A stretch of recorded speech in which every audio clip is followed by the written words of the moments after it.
Steven, do you have Mhm. any updates on the percussion side of WGI World? Yeah, I was just taking a look. There's nothing too salacious or spicy here, but there are a couple things Darn that it. passed.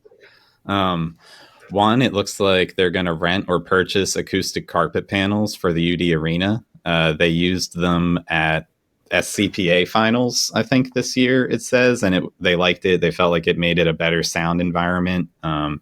So they want to start doing that in the UD Arena, and that was a pretty unanimous, mostly pass there.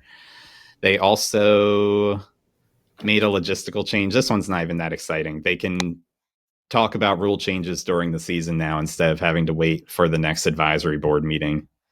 Um, and they also reduced the timing penalty from zero point 0.5 points per second to zero point 0.3 points per second. So, for those of you that like to get really meta about band, I guess that would be interesting. Um, and then this one, okay, this is probably the last two are maybe the more spicy ones. One of them kind of relates to a What Are We Doing that I gave recently about the strobe lights at the arena.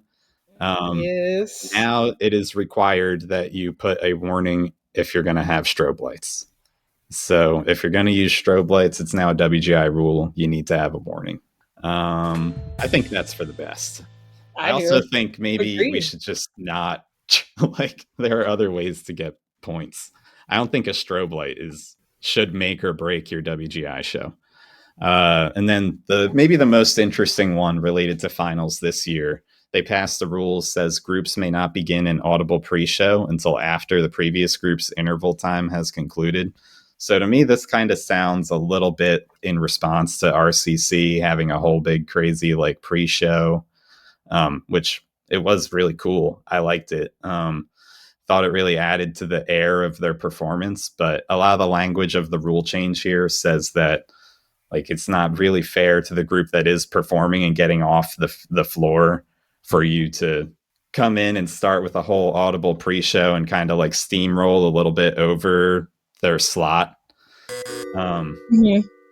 I think that like That's RCC fair. wasn't exactly steamrolling over the slot either, but I get it. It's kind of trying to be in like the sportsmanship lane and say like let's just not try to like acknowledge the group before you in your pre-show and come out and like look like you're scaring them away. Also, Um, you have a allotted amount of time. You know what I mean? and that's what it specifically works around.